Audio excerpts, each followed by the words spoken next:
para defesa de TCC da Mariana, tá? Ela é das ciências biológicas.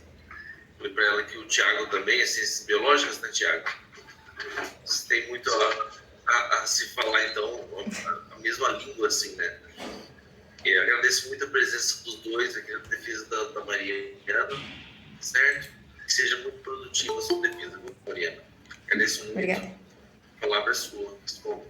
Certinho. Oi, gente, eu reforço o que o professor falou. Muito obrigada por estarem participando da minha apresentação de TCC. Eu vou desligar minha câmera porque a minha internet não está muito estável. E depois eu torno a ligar, certo? Eu vou apresentar aqui a minha tela.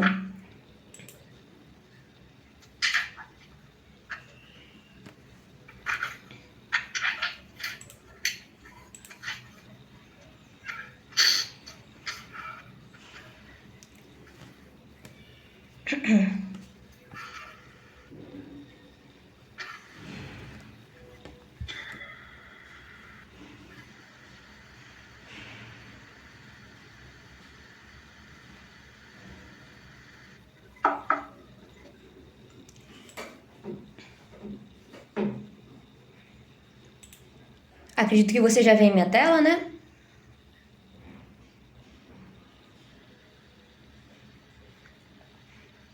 Sim, aqui já tá aparecendo. Ok, eu vou apresentar. Sim. Aí, se vocês puderem falar quando for a apresentação para vocês, aí eu já começo.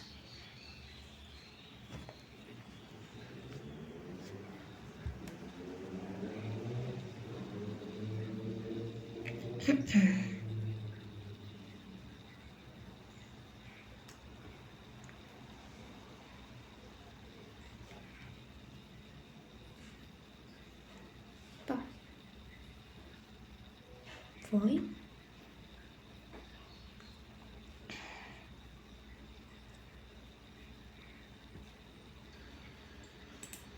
Ok, Mariana. Só vou testar se tá passando os slides aqui. Porque pra mim ainda... Ai, passou.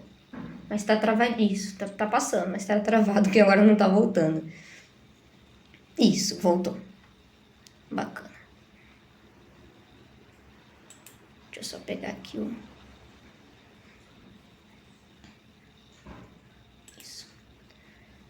Certo, então.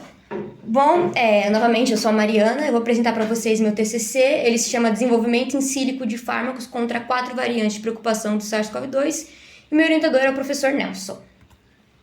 Então, uma introdução, um panorama geral, a gente estudou o SARS-CoV-2, ou o novo coronavírus, ele é o causador da Coronavirus Disease 19, ou Covid-19, um termo cunhado pela OMS para casos de pneumonia grave que surgiram no final de 2019, na cidade de Wuhan, na China.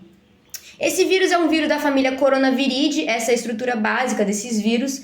Eles possuem uma proteína chamada S-spike ou superficial, que é uma proteína que está na membrana ali do vírus e ela interage com algum receptor celular para provocar infecção viral. Esse vírus ele é um vírus de RNA e esse material genético ele é mais instável do que o DNA. Então esses vírus acabam acumulando muito mais variantes virais do que outros tipos de vírus que não sejam de RNA. Falando em variantes virais, então, a OMS classificou as variantes virais do vírus SARS-CoV-2 em duas, as de interesse e as de preocupação. As mais preocupantes são as de preocupação, e na época em que a gente propôs esse trabalho, as únicas que estavam em circulação eram a alfa, a beta, a gama e a delta, que são as que a gente estudou. À medida que o nosso projeto foi avançando, em novembro de 2021, foi então relatada a variante Ômicron, que é atualmente a única variante de preocupação em circulação. Isso se deve ao movimento de vacinação em massa. Então, vamos começar pela nossa revisão bibliográfica. A gente tem a glicoproteína S, que é a proteína transmembrana do vírus. Ela possui 1.273 aminoácidos e ela é dividida em duas subunidades funcionais. A subunidade S1, que fica aqui pela região do cabeçote da proteína, e a subunidade S2. Ela também possui 7 sítios funcionais divididas por essas subunidades. Existem 27 aminoácidos que são diferentes em relação do vírus SARS-CoV-2 e o vírus SARS-CoV, que é o seu vírus irmão, digamos, né? Que é um vírus que também causa pneumonia grave e causou uma epidemia na Ásia no começo dos anos 2000. Esse vírus não teve potencial pandêmico, e muitos estudos atrelam o potencial pandêmico do vírus SARS-CoV-2 aos 6 aminoácidos que ele possui mutado em relação ao seu vírus irmão, que estão presentes no domínio de ligação ao receptor, que é essa ponta alaranjada aqui na proteína, como eu estou mostrando para vocês. Essa ponta é responsável, então, pelo potencial pandêmico do vírus. Como acontece esse mecanismo de infecção viral, né? Esse RBD, que é esse domínio de ligação ao receptor, ele vai interagir com uma enzima conversora de angiotensina 2, ou AC2, que nesse esquema aqui é essa molécula em azul. Após essa interação, acontece uma mudança conformacional na molécula e isso permite uma proteólise in situ da subunidade 2 pela TMPRSS2, que é outra proteína da nossa membrana celular, que vai então ali clivar uma ligação aminoacídica. Depois que ela faz isso, ela permite mais uma mudança conformacional, que vai unir os domínios HR1 e HR2 da proteína S viral, e isso vai permitir a fusão de membrana da célula com o vírus. Depois dessa fusão, o material RNA do vírus é injetado na célula e acontece a infecção viral. Quanto aos fármacos em utilização, a Anvisa aprova 6 fármacos para uso emergencial no Brasil. 3 deles são hospitalar, 1 é profilático e 2 são uso doméstico e oral. Os mais importantes são de uso doméstico e oral, porque eles evitam a necessidade de ir num hospital e possivelmente agravar esse quadro, além de serem de uso oral, então você facilita incluso a ingestão desse fármaco. Esses 2 fármacos, então, são Paxlovid e Molnupiravir, ou a marca comercial, que é a Lagevril. O Paxlovid, ele tem como proteína-alvo a 3CL-Pro, que é uma proteína funcional do vírus. Ele também tem uma altíssima afinidade pelo seu receptor. Quanto ao Molnupiravir, a proteína-alvo dele é a proteína RNA dependente de RNA, que também é uma proteína funcional do vírus SARS-CoV-2, e a energia de ligação é de menos 5,70, então ele tem uma afinidade mais baixa do que Paxlovid. O objetivo do nosso trabalho, então, foi propor novos candidatos a fármacos que tenham como alvo molecular a proteína superficial de 4 variantes de preocupação e a forma selvagem do SARS-CoV-2 a partir de análises in sílico. A gente, para fazer isso, então, fez a metodologia seguinte. A gente pegou as 5 proteínas S, né, das diferentes variantes estudadas pelo Protein Data Bank, e todas elas possuem o RBD exposto, né, ele já está fora da proteína superficial. A gente preparou essas moléculas para o processo de ancoragem molecular com o auxílio do software Autodoc Tools. Para a triagem dos ligandes que a gente ia confrontar com nossos receptores, a gente utilizou 2 bancos de dados, o Drug Bank Online de compostos sintéticos e o Supernatural 2 de compostos de origem natural. Para a ancoragem molecular, a gente utilizou o Autodoc Vina e a gente fez ela de forma cega, ou seja, o ligante poderia se unir em qualquer lugar do receptor. Para a gente obter os parâmetros log-P e log-S dos ligandes, a gente utilizou o SWISS-ADN. O parâmetro log-P diz sobre a lipofilicidade de uma molécula, e ela precisa ser lipossolúvel para poder passar pela membrana da célula. O log-S diz respeito à solubilidade em água da molécula, e ela precisa ser solúvel em água porque quanto mais solúvel, mais fácil é o seu transporte pelo sangue, e melhor a distribuição. Para a análise da interação com os aminoácidos, a gente utilizou o PyMol e o ligplot+. A gente também propôs moléculas bioisósteres a partir do uso do software MBisoster. Essas são moléculas em que tem átomos diferenciados em sua molécula molde, e a partir disso a gente esperava que fossem otimizadas as ligações que essas novas moléculas, que a gente chamou como poses, obteriam. A gente propôs 15 poses para cada ligante. As poses que se mostraram como de maior interesse também foram confrontadas pelo SWISS-ADN para saber se elas atendiam à regra 5 de Lipinski. A regra 5 de Lipinski vai dizer se uma molécula pode ou não ser utilizada como um fármaco de uso oral. A nossa classificação, então, foram para 4 classes, né? A primeira são ligantes de investigação, moléculas que obtiveram 20 menores scores de energia em interação com cada proteína-alvo, ligantes de interesse, ligantes de investigação que se classificaram mais de uma vez como tal, ligantes bioisósteres de interesse, moléculas derivadas de simulação de bioisosterismo com menor score de energia que a molécula original e o menor entre as outras 14 poses, e as poses compartilhadas, que são ligantes bioisósteres de interesse que se classificaram mais de uma vez como tal. Então, nossos resultados e discussão.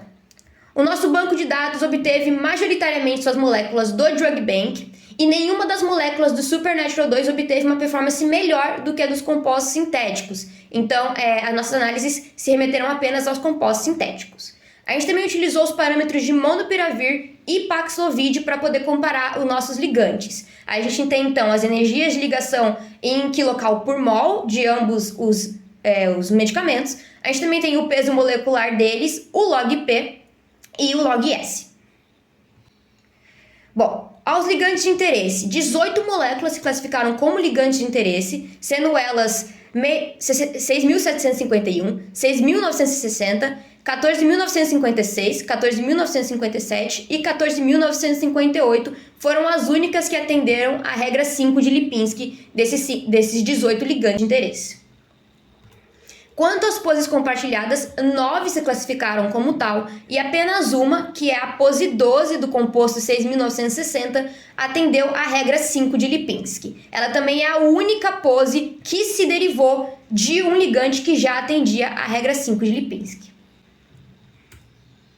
Quanto à energia de ligação, a gente tem que todas as moléculas investigadas nesse trabalho caíram dentro da faixa de energia entre a afinidade de Molnupiravir por RDRP e de Paxlovid por 3-série-Pro, sendo que a molécula que obteve a menor energia de ligação é a pose 14 do composto 7021 em interação com a nossa proteína superficial da variante selvagem.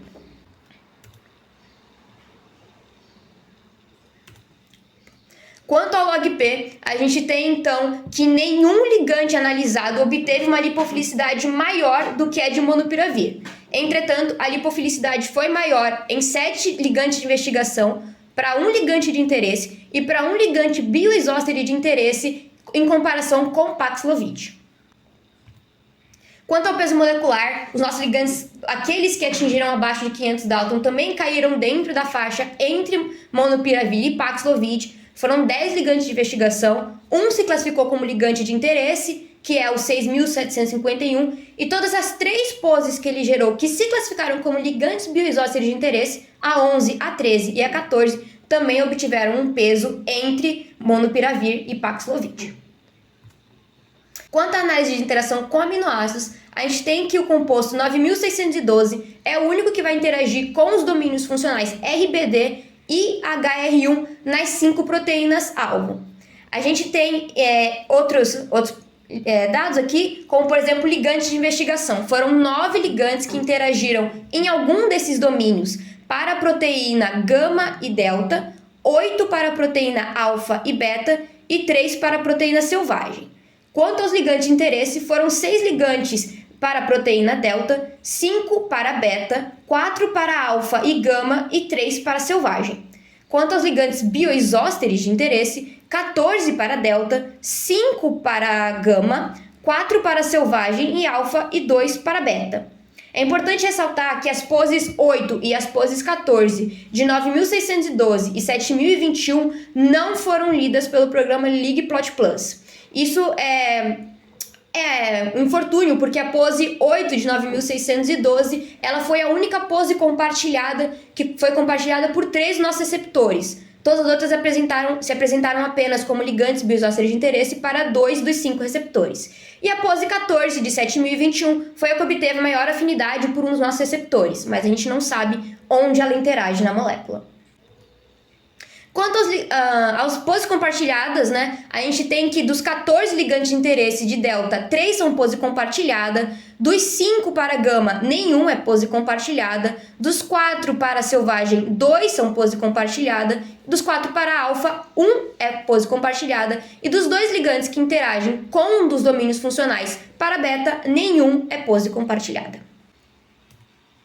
As nossas conclusões, então. Bom, novamente reforçando o destaque do nosso trabalho, que eram moléculas que apresentaram energia de ligação de destaque e interação com mais de uma das nossas proteínas-alvo, culminando na classificação dos ligantes em 2 classes de maior destaque, ligantes de interesse e poses compartilhadas. Quando a gente estudou, então, quanto ao potencial fármaco dessas 2 classes de maior destaque, a gente teve que foram 5 ligantes de interesse que atenderam a RO5. Esses 5 ligantes geraram 16 poses de interesse que atenderam a RO5, mas apenas uma delas se classificou como pose compartilhada. Então, os nossos candidatos mais promissores são a pose 14.957 e a pose 12 do composto 6.960. O composto 14.957 foi compartilhado em ótima afinidade por 4 dos nossos 5 receptores, mas ela não apresenta solubilidade e ela também apresenta menores energias de ligação do que a pose 12 do composto 6.960. Então, a gente acredita que o mais promissor seria essa pose proposta após o bioisosterismo. Quanto ao futuro, a gente recomenda que simulação de bioisosterismo utilizando o software MBisoster sejam feitas para uma triagem inicial computacional de quais as alterações químicas que podem ser feitas nas moléculas para que elas de fato otimizem a ligação com o receptor, evitando assim uma etapa que pode ser dispendiosa no laboratório. Além disso, a gente também recomenda futuros estudos com as moléculas que o nosso trabalho encontrou, que se mostraram promissoras a fármacos orais com o alvo molecular da proteína S do vírus SARS-CoV-2. Aqui são as minhas referências bibliográficas para esse trabalho. Opa, aqui está passando as referências bibliográficas para o meu trabalho.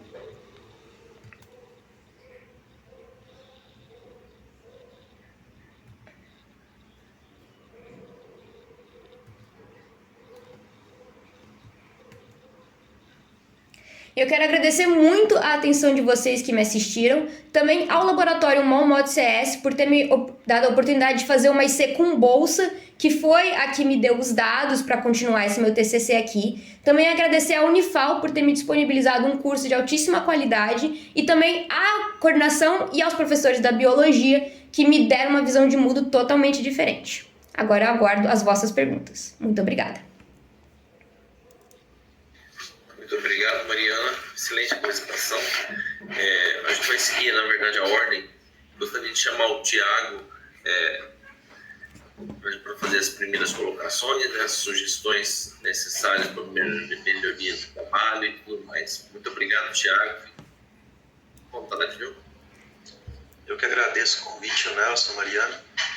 E vou começar minhas sugestões aqui. Eu não vou ter muitas perguntas para a Mariana. As perguntas que, talvez mais sugestões para a escrita, né, do trabalho. Certo. Na introdução eu não tenho muito o que falar, só que algumas vezes, quando a gente vai fazer uma escrita que é científica, né, a gente tenta evitar algumas palavras mais informais. Certo. E você utilizou algumas na sua introdução, mas isso eu não vou entrar em detalhes, depois eu te mando marcadinho onde está e você faz uma correção com algum sinônimo, alguma coisa que pode deixar mais científico o teu texto, entendeu? Sim, claro. Não está errado, mas tá uma leitura meio que parece informal num texto que é científico. Certinho. As minhas principais críticas começam aqui na parte da introdução e nos objetivos também tem algumas coisas que eu gostaria de te pedir para você alterar ou sugerir. Se você achar que não, você pode ficar à vontade para me falar por que você usou dessa forma. Mas você sempre usa assim, execução, avaliação e proposição. E normalmente a gente costuma ver isso de uma maneira diferente. Um verbo propor, avaliar, executar Então, eu sugiro que você altere, mas se você tem uma justificativa para ter usado o verbo nessa maneira, também você pode me falar e a gente ficaria ok, entendeu? Mas é mais uma questão do que é mais usual. Então, a gente colocaria isso para avaliar, executar e propor, certo? Tá certo. Não, eu não tenho uma explicação de por que eu fiz dessa forma. Julguei que seria correta, mas eu entendo o que você está dizendo e concordo. Farei essa alteração.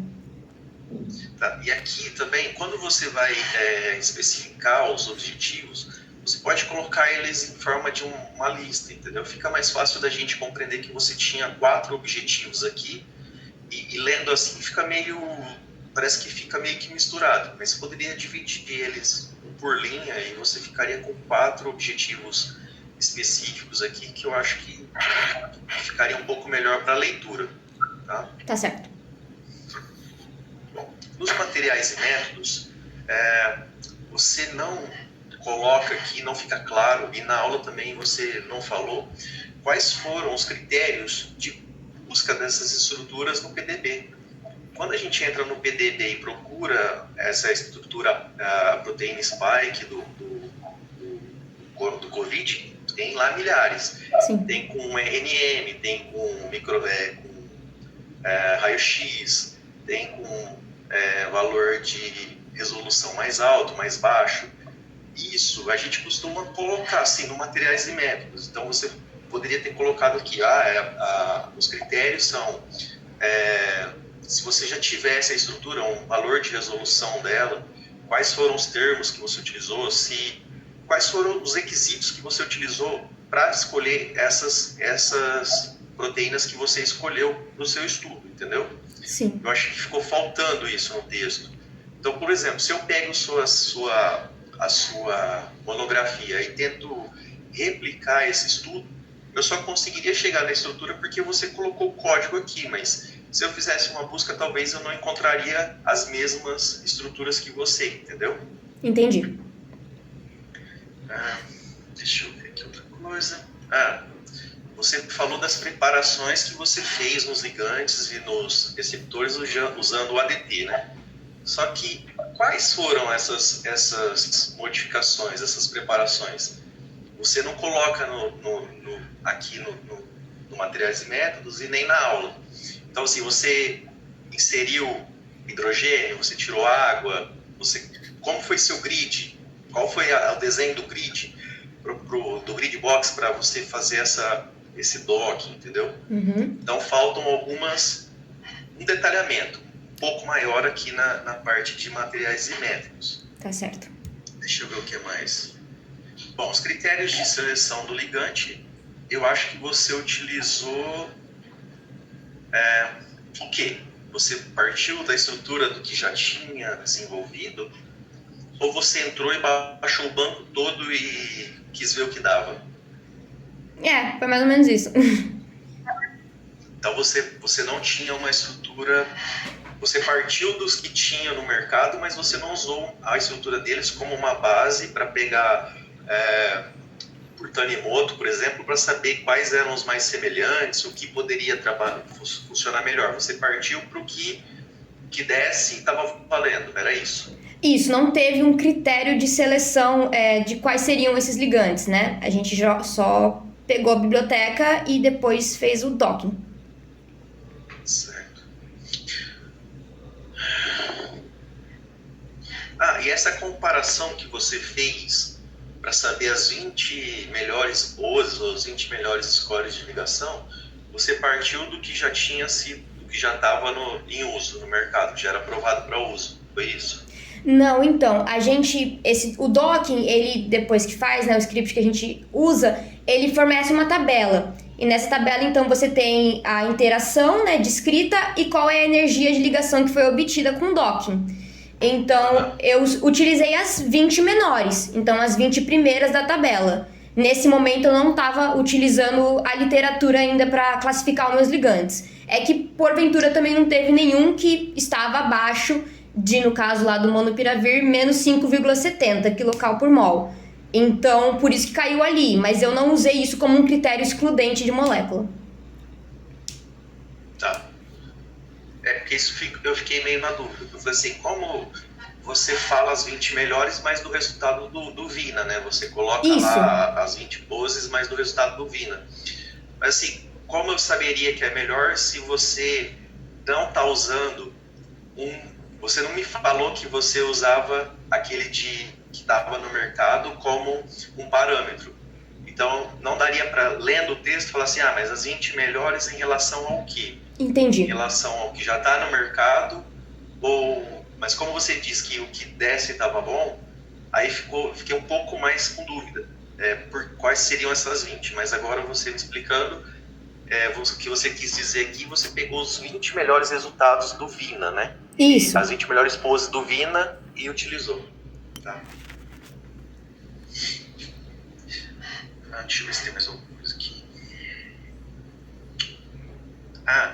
Você não falou aqui no escrito, mas eu vi que tem uma tabela aí que você mostrou na sua apresentação. Eu fiquei assim, quais regras você utilizou do Lipinski? Você fala do log P, do log S, mas o log S não conta. Sim. Peso molecular, aceptor de hidrogênio e receptor de hidrogênio você não utilizou, pelo jeito. Então, eu não descrevi no meu trabalho, né? Eu não coloquei naquela tabela. Quando a gente roda no SwissADM, ele fornece esses valores, né? E ele também fornece se a molécula atende ou não atende. E se ela não atende, ou se ela atende com uma violação, ele também descreve qual é essa violação, né? A gente obteve 5 ligantes de interesse e os outros bioisósteres, e aqueles que apresentaram a violação eram todas em relação ao peso, que era acima de 500 Dalton. As únicas que não apresentaram violação foram as 6751 e as suas derivadas, que não apresentaram violação nenhuma. Eu acabei não colocando essa informação dos aceptores e doadores de oxigênio e hidrogênio.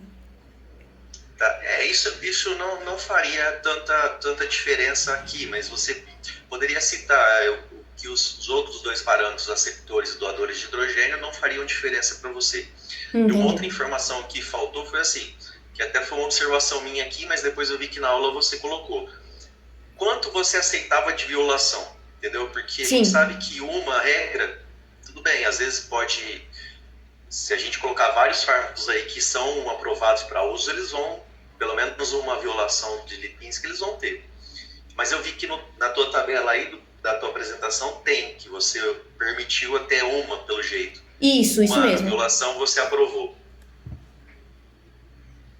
Isso mesmo. Certo. Bom, dos compostos. E por que você selecionou esses compostos sintetizados por organismo vivo e composto sintético? Você não usou nenhum tipo de composto natural. Por que você não optou por incluir um composto natural também? Então, porque como a análise, todas as outras análises, né, proposição de isosterismo e recolher os parâmetros, foram feitos com apenas as primeiras 20 moléculas que forneceram energia lá do Vina, então nenhuma delas era oriunda do banco Supernatural Database. Eu até cheguei por curiosidade, pesquisar onde é que elas estavam, mas elas tinham uma energia de ligação inferior em relação a esses compostos sintéticos, né? E elas estavam, digamos assim, muito mais abaixo lá na lista. Então, eu até pensei em talvez acrescentar, mas eu me ative ao objetivo de os 20 menores scores de energia, e como eram todos de compostos sintéticos, eu continuei a partir dali. Eu vou acelerar um pouquinho, porque eu acho que eu tenho 15 minutos e eu acho que eu já estou quase passando. Aí depois aqui eu já vou para o resultado. Tem coisas aqui que você não precisa citar, como você fala aqui, na página 18, você coloca aqui assim, quando for o caso, você colocou 2 pontinhos quando não teve a quantificação do valor do log de S, acho que foi isso. Isso. Mas isso você não precisa pôr no texto, você pode colocar direto na tabela, e na legenda da tabela você coloca que os 2 pontinhos significa que o software não conseguiu identificar esse valor para essa estrutura. Tá certo. E eu também eu faria uma tabela só para apresentar todos os resultados, porque fica meio complicado a gente olhar todas essas tabelas e tem que olhar uma, voltar e ficar olhando a outra. Então eu reuniria todas em uma tabela só. E uma outra observação que eu faço aqui é que às vezes você começa sempre, deixa eu ver se é aqui ou se está na discussão isso. Você começa sempre discutindo o que deu errado, né? Você fala assim, 33 não atingiram o valor. Por exemplo, aqui, 11 ligantes de investigação não interagem nem hidrofobicamente, nem por pontos de hidrogênio. Seria mais fácil você começar assim com o que deu certo e escrever, porque você teria quantas moléculas aqui? Uma ou duas? Entendi. Vai ser isso. Eu acho que sim. Mas não, você tinha 18, então 7. Você colocaria 7 moléculas, tais, funcionaram bem. As 11 e as outras não tiveram resultado. Fica mais fácil da gente entender, porque eu falava assim, mas 11 ligantes, mas eles não tiveram resultados, entendeu? Entendi. Então você tenta colocar o que tem resultado e deixa só para citar por cima o que não deu muito certo, tá bom? Tá certo. Deixa eu ver se tem mais alguma coisa. Nas figuras, eu acho que você fez uma marcação com o shades aqui, o S1, mas eu acho que no PyMol você consegue modificar as cores das cadeias. Então ficaria mais fácil você jogar no PyMol e colocar uma cadeia S1 de uma cor e S2 de outra, ficaria mais fácil da gente identificar aqui também. Tá? Só uma dica. Tá. Bacana. Deixa eu ver aqui o que mais. Essa aqui já falei. E na hora de descrever os resultados, você pode tentar reunir tudo, entendeu? É a mesma coisa das tabelas. Você reúne todo o teu resultado e já vai descrevendo ele como se fosse... Não precisa separar por estrutura, do jeito que você fez. Para cada estrutura parece que você repetiu todos os elementos do texto. Não precisa. Você coloca só a estrutura e fala o que você achou o resultado dela. Ia te dar menos trabalho e ficaria mais fácil da gente ler e achar o resultado aqui no teu texto. Deixa eu ver que tinha uma coisa aqui que você tinha misturado um pouco o resultado. Está aqui. Na discussão. Aqui na discussão tem algumas coisas aqui, eu não vou, só vou te falar para você entender. Mas depois eu te mando o texto e fica mais fácil para você acompanhar. Tem algumas coisas que você colocou na discussão que, na verdade, eles são resultados. Certo. Entendeu? Então, você ficou num lugar meio que diferente. Você deveria ter citado lá no resultado e não aqui na discussão. Mas isso só para te alertar e depois eu te mando isso certinho, tá bom? Certinho. E do resto, deixa eu ver se tem mais alguma coisa aqui. Não, é só isso mesmo. Parabéns pelo trabalho, é um tema relevante, né? É interessante. E parabéns para você, para o Nelson, pela escolha e pelo desenvolvimento aí do trabalho. Muito obrigada. Muito obrigado, Thiago, pelas considerações. Eu agradeço muito a presença. E eu passo a palavra agora ao Rodolfo, né? Rodolfo, muito obrigado pela presença. Fique à vontade. Eu que agradeço o convite, Nelson. Junto com a Mariana, tá bom? Muito obrigado. Tá. Obrigado, Nelson. Mariana, eu gostei muito da sua apresentação, até porque eu também desenvolvi alguns trabalhos em sílico, no meu projeto de dissertação de mestrado. Então, o professor Thiago já fez algumas considerações e eu vou complementar algumas que eu achar mais relevantes. Tá? Eu percebi que no momento que você fez os convites, você fez de maneira tudo junto, no e-mail. Eu sugiro que da próxima vez, em outros momentos, você faça os convites separados, correto? Envia um e-mail para cada membro da banca. Tá bom. Às vezes um membro da banca não pode e às vezes as categorias de suplente e titular ficam ali expostas e às vezes um acha meio, vamos dizer assim, irrelevante participar como suplente ou titular. Então, eu sugiro que caso aconteça com uma intercorrência com algum membro da banca, você tem a possibilidade de trocar depois e nenhum deles fica sabendo dessa troca, tá? Tá certo, certinho, entendi. O seu documento você enviou por nuvem, né? Tava lá No Drive. no OneDrive. Isso, aí eu sugiro que você envie também os documentos em próximas apresentações, ele em PDF já no e-mail. Aí não corre o risco de desformatar, nem ter um tipo de erro no documento, tá? Tá certo. Aí como aconteceu isso, né? Você colocou o documento na nuvem, no momento em que eu baixei ele aqui, surgiram algumas alterações no documento. Então eu fiz a anotação aqui e sugiro que você corrija para a versão final, tá? Ok.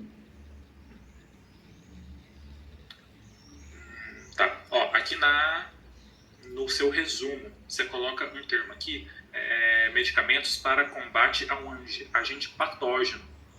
Você pode alterar isso para agente patogênico, que fica mais científico, com um termo mais científico, igual o professor Thiago sugeriu. Certo. Mais acima, no começo do seu resumo, você coloca o vírus SARS-CoV-2 surgiu na região de Wuhan e aqui na frente, instaurando um estado pandêmico. Você pode alterar esse termo estado pandêmico para pandemia, fica melhor, tá? Tá, instaurando uma pandemia, no caso. Isso.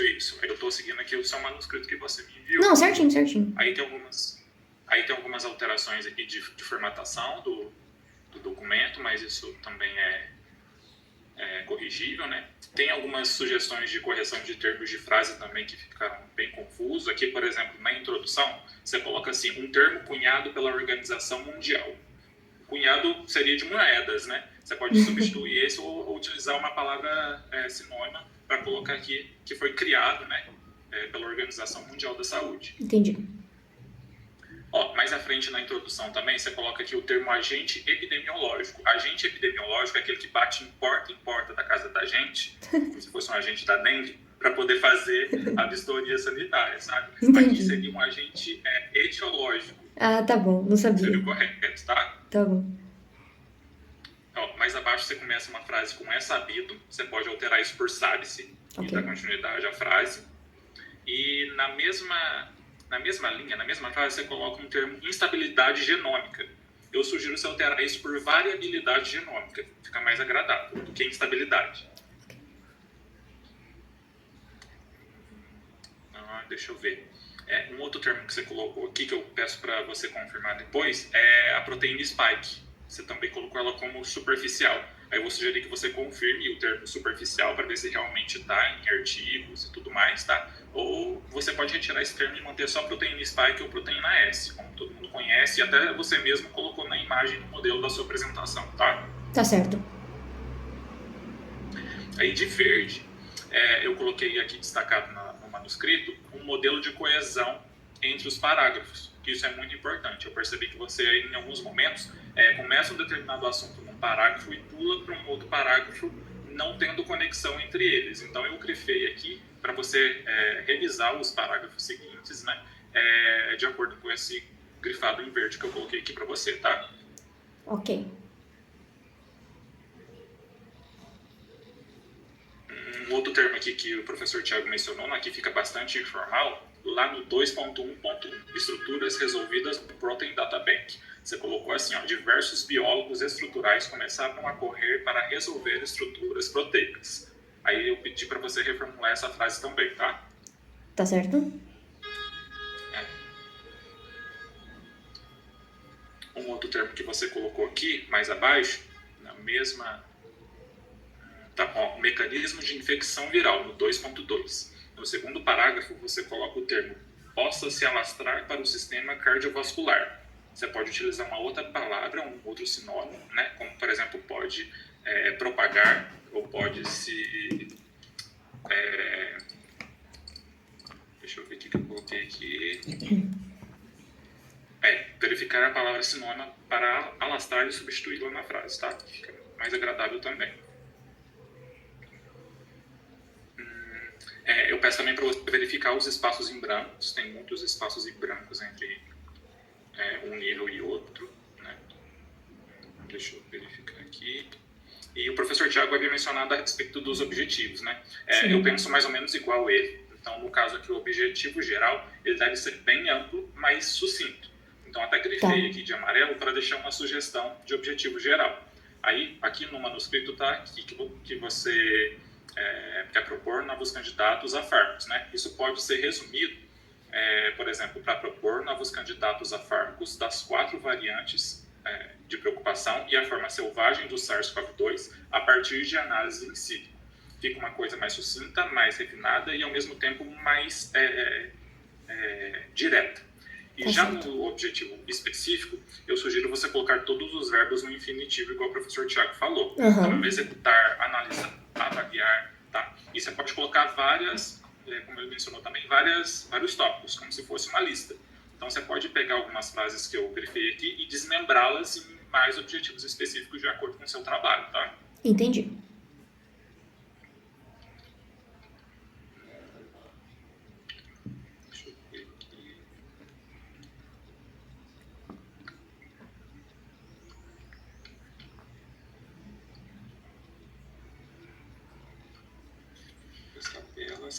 O título de algumas tabelas eu também sugeri que você alterasse, que algumas delas têm o mesmo título e do corpo do texto de algumas delas, então se repete alguns termos, tá? Tá bom. Em algumas delas você utilizou a expressão ganhadas ou perdidas. Eu acho que foi lá no de elétron, se eu não me engano. Deixa eu ver. Acho que foi de ligação, né? Ligação hidrofóbica, Isso. sim. Isso, aí você pode substituir ganhadas, né, por adquiridas ou perdidas. Entendi, tá certo. Tá? Dá uma olhadinha também na configuração das tabelas, lá no manual de normalização da Unifal, tem o estilo correto de como a gente deve fazer as tabelas. Elas geralmente devem estar totalmente em uma folha. Se precisar você diminuir a letra do texto das tabelas, isso é aceitável, então você pode fazer isso. E no momento de quebra de tabela, você coloca uma linha final no final da página, da tabela de cima, né, caso não caiba toda em uma página, e de baixo você coloca o mesmo título, né, da tabela que você está dando continuidade, com continuação embaixo e conclusão, como mostra no manual. Sim, entendi. Eu tô dando essa sugestão porque as tabelas para mim vieram um pouco bagunçadas. Aí Eu acho que deve ter ido bagunçada. Perdão, eu acho que deve ter ido bagunçada por causa disso que você falou, que eu não enviei em PDF. Entendeu? Aí talvez aquele negócio, às vezes uma linha, 2 linhas foi para baixo da página e aí desformatou, né? Exatamente. Entendi. Às vezes a tabela foi para baixo e o texto que estava embaixo da tabela foi para cima. Provavelmente foi alguma coisa nesse sentido, sim, que aconteceu de eu não ter enviado o PDF. Ah, tá. Aqui, ó, na tabela 15 tem uma expressão que você coloca interação majoritária com a mesma subunidade da molécula original. O que você quer dizer com essa interação majoritária? Então, porque alguns ligantes, eles interagem com aminoácidos de ambas as subunidades. Então, quando eu disse majoritária, eu quis dizer, por exemplo, esse ligante interage com 4 aminoácidos.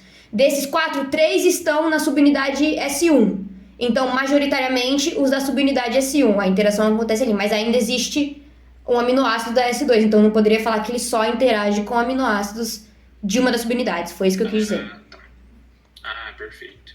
Ó, uma dúvida que me surgiu essas imagens são do LibPlot que você utilizou ou são do PyMol? Não, eu só usei as imagens do PyMol.